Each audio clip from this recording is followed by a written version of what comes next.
el principio érase el frío y el calor. El frío era Niflheim, un mundo de oscuridad, frío y niebla. El calor era Muspel, el mundo del eterno calor. Entre estos dos mundos existía un gran vacío con el nombre de Ginnungagap. En Ginnungagap surgió la vida al encontrarse el hielo de Niflheim y el fuego de Muspel. De este encuentro entre el frío y el calor nacieron primero el ogro Ymer y después la gigante vaca llamada Audumbla. Se cuenta que Ymer vivió de la leche de Audumbla y de su sudor nació una pareja de gigantes y de sus pies un hijo. Ese fue el origen de los gigantes de escarcha, también llamados Yotes.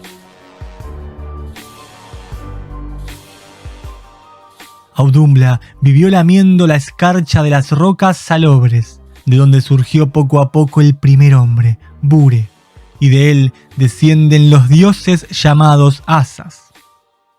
El hijo de Bure, de nombre Bor, se casó con la hija de un yote, Vestla, y juntos tuvieron 3 hijos dioses, Odín, Vili y Vi.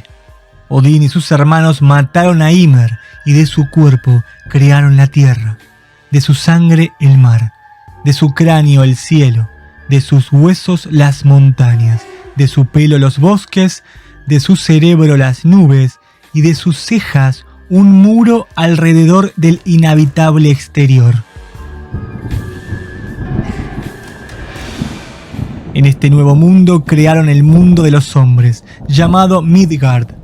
Luego, y para que los hombres no se sintieran solos, crearon el centro de Midgard, el mundo de los Asas, Asgard, en cuyo centro crecía un gran fresno llamado Yggdrasil.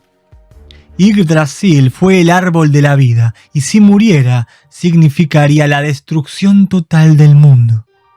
Yggdrasil sostenía el cielo, y en su copa vivía un águila, y entre los ojos del águila un gavilán.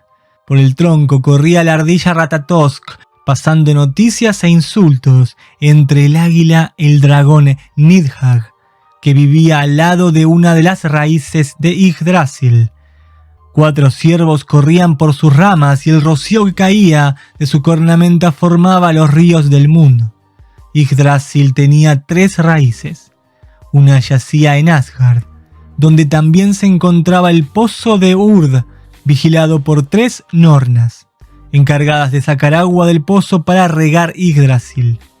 Estas 3 nornas, diosas del hado, reinaban sobre el destino de los hombres y decidían si vivirían felices o no. Canal de YouTube Nos Confunden. La otra raíz yacía en Jotunheim, el mundo de los Yotes, gigantes de escarcha. Y aquí también se encontraba el pozo de Mimer. Era el pozo de la sabiduría, y el que bebía del pozo sabría todo lo pasado y todo lo venidero. En el fondo del pozo se hallaba uno de los ojos de Odín, quien lo dio en prenda a cambio de sabiduría. La tercera raíz yacía en Niflheim, donde se encontraba también el dragón Nidhagg. En Asgard tenía Odín su casa llamada Valhall, donde vivían los guerreros vikingos muertos y las valquirias. Las valquirias eran las vírgenes guerreras o espíritus de guerra de Odín, y las que llevaban a los guerreros muertos a Valhall. Valhall tenía 540 puertas, y todas tan grandes que podían entrar 800 hombres a la vez.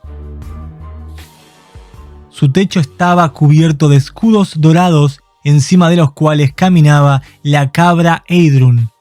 Eidrun comía las hojas de Yggdrasil y de su ubre caía la hidromiel que bebían los guerreros. Todos los días, los guerreros de Valhall salían al campo de batalla, aunque ahora sin que les ocurriera nada. Si se les caía un brazo o una pierna, las valquirias lo arreglaban por la noche. Después de la batalla venía el gran festín con mucha comida y bebida. Valhall era una especie de paraíso para los guerreros, algo que les quitaba el miedo a morir. Así se preparaban para la última batalla, el día de Ragnarok, el crepúsculo de los dioses, el día del fin del mundo.